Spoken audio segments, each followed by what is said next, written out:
नीतीश कुमार ने सोमवार को 7वीं बार बिहार के मुख्यमंत्री पद की शपथ ली।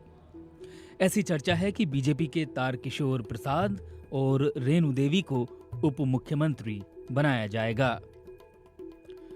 नीतीश कुमार की कैबिनेट में कुल 14 मंत्रियों को जगह दी गई है। इनमें बीजेपी से 7, जनता दल यूनाइटेड से 5, जबकि वीआईपी और हम से एक व्यक्ति ने मंत्री पद की शपथ ली है। चुनावी टिकटों से लेकर सरकार बनने तक जाति का गणित हर तरफ हावी रहता है। बिहार सरकार के नए मंत्रिमंडल का क्या जातिगत गणित है, इस सवाल पर राजनीतिक विश्लेषक सुरूर अहमद कहते हैं कि मंत्रिमंडल के शपथ ग्रहण समारोह से पहले ही साफ हो चुका था कि पिछड़ा समुदाय को अधिक जगह दी जाएगी। उन्होंने कहा, उप मुख्यमंत्री बनने वाले तारकिशोर प्रसाद वैश्य समाज से आते हैं और रेणु देवी अत्यंत पिछड़ी जाति से आती हैं, लेकिन यह पूरा का पूरा मंत्रिमंडल बेहद नए लोगों से भरा हुआ है। इसमें सिर्फ मंगल पांडे ही पुराना नाम शामिल है, जबकि विजय कुमार चौधरी पहले स्पीकर रह चुके हैं। नंद किशोर यादव, प्रेम कुमार जैसे दिग्गज नेताओं का नाम मंत्रिमंडल से गायब है। इस मंत्रिमंडल में अधिकतर नए लोगों को शामिल किया गया है और इनमें अधिकतर लोगों ने पहले कोई विभाग नहीं संभाला है। बीजेपी 2 पिछड़ी जाति से आने वाले नेताओं को उप मुख्यमंत्री बना सकती है। इसके अलावा दलित समाज से आने वाले डॉक्टर रामप्रीत पासवान को भी कैबिनेट में जगह दी गई है। दलित नेता और हम पार्टी के प्रमुख जीतन राम मांझी के बेटे संतोष कुमार सुमन ने भी मंत्री पद की शपथ ली है। वरिष्ठ पत्रकार मणिकांत ठाकुर कहते हैं कि नीतीश कुमार की सरकार का मंत्रिमंडल बेहद संतुलित है।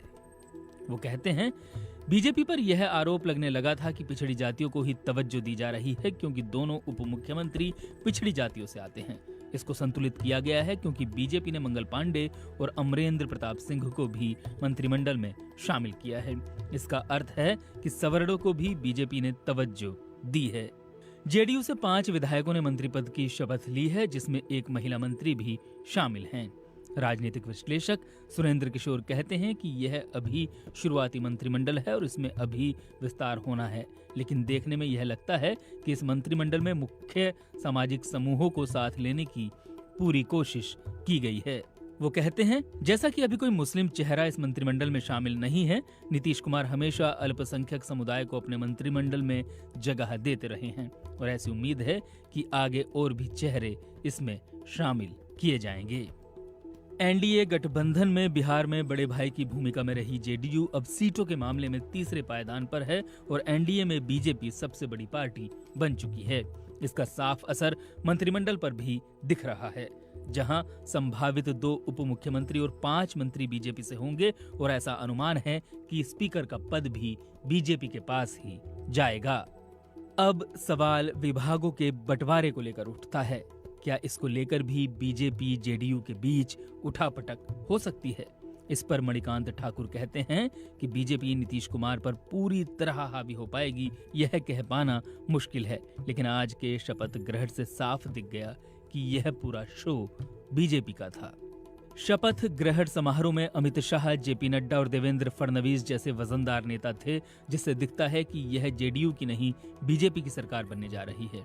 बीजेपी पक्ष का मनोबल भी बहुत ऊंचा था और इससे संकेत मिल रहा है कि बीजेपी इस बार छोटे भाई की तरह नहीं बल्कि बड़े भाई की तरह सरकार चलाएगी। वहीं सुरूर अहमद कहते हैं कि विभागों के बंटवारे पर काफी माथापच्ची होगी क्योंकि यह मंत्रिमंडल नए लोगों का है। वो कहते हैं, गृह, वित्त, पथ निर्माण, स्वास्थ्य ऐसे विभाग हैं जो काफी अहम माने जाते हैं और ऐसा अनुमान है कि इस बार भी वित्त और स्वास्थ्य विभाग बीजेपी के पास ही चले जाएंगे। हालांकि वित्त जैसा विभाग कौन संभाल पाएगा, इसको लेकर भी संशय है। वित्त विभाग अब तक सुशील मोदी संभालते रहे थे। नीतीश कुमार के मंत्रिमंडल में बीजेपी का वर्चस्व साफ देखा जा सकता है। इससे यह भी अनुमान लगाया जा रहा है कि आगे भविष्य में बीजेपी नीतीश पर पूरी तरह हावी हो सकती है। सुरूर अहमद कहते हैं कि नीतीश कुमार पर बीजेपी नहीं बल्कि उसका एक तबका हावी हो रहा है जो सुशील मोदी को नहीं चाहता था। वहीं सुरेंद्र किशोर कहते हैं कि बीजेपी और नीतीश कुमार यह सरकार साथ चलाएंगे क्योंकि दोनों एक दूसरे को छोड़कर नहीं जा सकते हैं। अगर साथ छोड़ेंगे तो सरकार गिर जाएगी।